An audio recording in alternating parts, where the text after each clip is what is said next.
What's going on, people? Mike C-Town here, third episode of Records and Ramblings. I don't really have, I have stuff that I could ramble about, but I really, honestly, just don't fucking feel like it. I'm pretty spent from this past week. So, yeah, no rambling. Let's just jump right into the records. First record I'm going to show you today, this is Black Funeral, Vampyr, Throne of the Beast. This is one of my all-time favorite black metal bands, and this is one of my all-time favorite black metal albums. They're the band who really got me interested in raw black metal. You know, back in the 90s, the late 90s, I'd been listening to a lot of random black metal bands here and there, but it was pretty much whatever I could find at Tower Records. I would just pick up whatever had a cool album cover, you know what I mean? But I bought the CD version of this used somewhere, and I was just blown away by it. And ever since then, it's been in my top 10 favorite black metal albums. I've always wanted a vinyl copy of this, but I just never got around to getting one.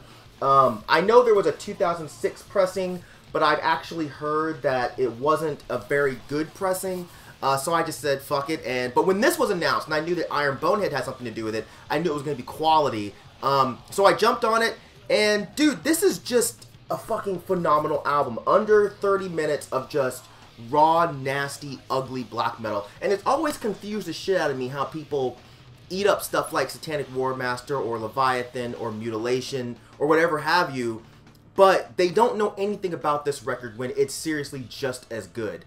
But yeah, although their later stuff got a little spotty depending on what you like, but this record to me is just fucking perfect. Listen to the song, The Floating Blue Witchlight. It's fucking amazing. That riff, listen to that shit and tell me it does not get stuck in your head. But anyways, yeah, this is just great stuff. Record's on black, so I won't bother showing you that. I don't remember how many copies this was limited to, but I know you can still get it, and it wasn't a large number, like maybe 500 a piece, something like that. And it just kind of bums me out a little bit that there's still copies just floating around everywhere. Like, people are not free. Like, the Faceless Entity went up, and it was gone within a day. But this shit has been out for, like, a month, and it's just sitting around. I don't know what the fuck you guys are doing, man. Get your lives right, okay? Get your shit together. Next record, Black Funeral, Journeys into Horizons Lost, and the Of Spells and Darkness and Death. These are two demos that were recorded around the same time as Throne of the Beast. It was like one was before, then one was right after. First demo is a bit more straightforward, not quite as good as Vampyr. The second demo is actually excellent. So yeah, this is definitely worth picking up.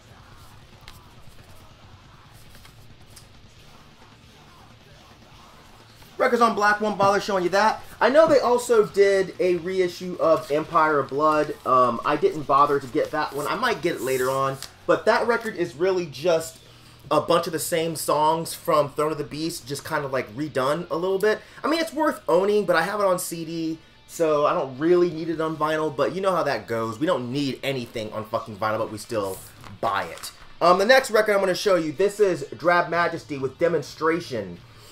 This record should have been in my mid-year best of video, but I honestly totally fucking forgot. It came out so early on in the year, like came out in like January, that I just totally forgot that it was a 2017 release. But this record is fucking amazing, man. It's a new wave version of The Cure. Great atmosphere, very dark, very airy. My favorite song on this probably has to be Dot in the Sky, or which is the opening track, but also Too Soon to Tell, which is a total goth club banger. Like, I could seriously picture myself with my long, super long hair, my fucking eyeshadow, tearing it up when that jam came on, boy. Printed inner sleeve with lyrics, and really nice pictures here. Records on black, won't bother showing you that. But yeah, if you have not heard this album and you like The Cure, or you just like kind of new wavy goth type stuff, I definitely think you should check this out, because it's a really quality album. Moving right along, the next record I'm going to show you, this is Honeywell Industry.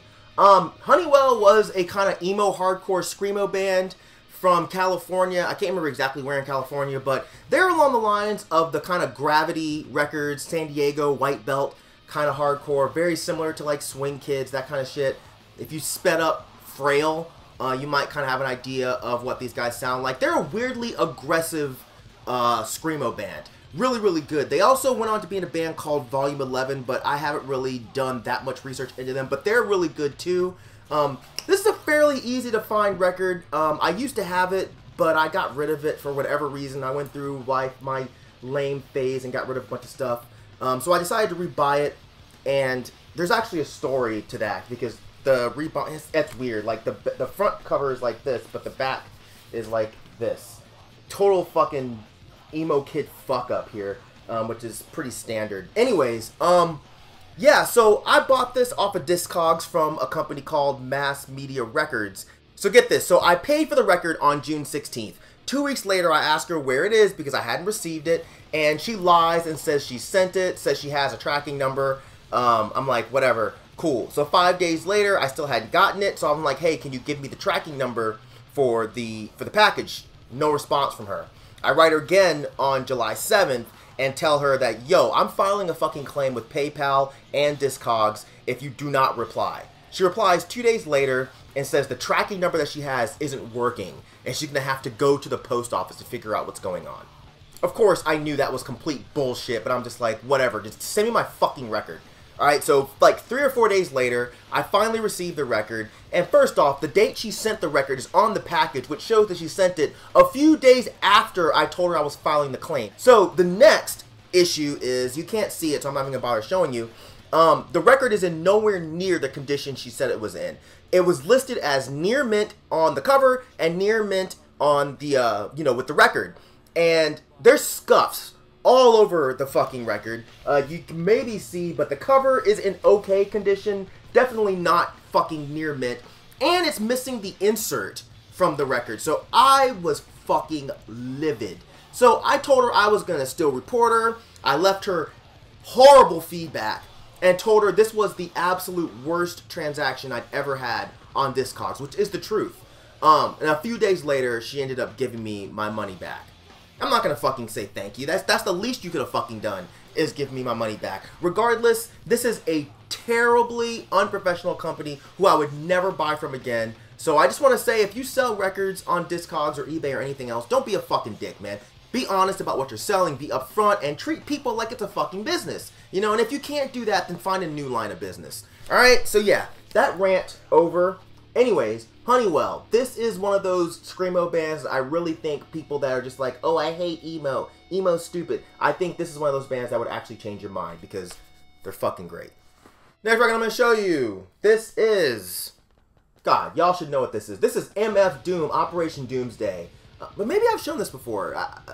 I don't know. Maybe I have, maybe I haven't. If I haven't, oh fucking well, I'm showing it to you again because I've been listening to it like crazy lately. But, you know, and with all the talk of Doom over the past month or so, I figured why not show this. But I don't need to go on and on about how amazing of an album this is, from the beats to the production. You know, no matter how much praise this album gets, I still think it's underrated as fuck. Yeah, every song on this is just a fucking masterpiece. Keep tracks to make an Arab thief clap with no hands. In the land of the lyrical lost black, I'm not the cool slee stack. Like, MF Doom has some of the fucking craziest, dopest lyrics. And listen to a song like Tick Tick with MF Grimm, and the way the beat speeds up and slows down while Doom and Grimm are rhyming. It's just, dude, it's incredible, man. But this is the remaster that's on Metal Face Records. Mine is kind of falling apart. I just need to glue it back. But yeah, fuck, man. Just buy it, dude. Because, I mean, if you like hip-hop and you don't own this record, I feel like you don't really like hip-hop. I mean, it's really that simple, guys.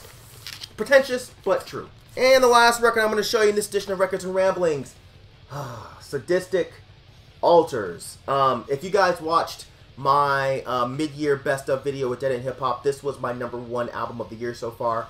I think this record is absolutely phenomenal. I don't feel like I have a lot left to say about this because I did a review of the album, which I'll link in the information section down there.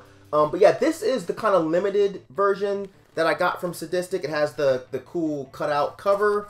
On the inside, it has the actual album cover, which I think is just fucking incredible. But yeah, to me, this is Sadistik's best album. Seriously, like, this is the type of hip-hop that I feel like would appeal to people who love metal. Like, there's a blatant, dark, and kind of evil-ish feel to this. Songs like God Complex, Catard Syndrome, Salem Witches. Like, these songs, I feel like people who don't listen to hip-hop, but listen to more aggressive music, industrial, metal, whatever, I feel like those are songs that they would at least find interesting. But yeah, this is a great album on this nice kind of baby shit greenish brown color, which I think is dope. But yeah, I don't really have anything else to say about this album. I definitely think you should pick it up. I think really Sadistik is doing some really, really, really interesting music right now, and I think he needs to be paid attention to. Alright, so that's it for this edition of Records and Ramblings. Hopefully you guys enjoyed it. Hopefully you guys come back. And yeah, as usual, thank you for living, thank you for loving, thank you for being you. Please don't die. Fuck Nazis. And I'll see you guys next time. Alright? Peace, bitches.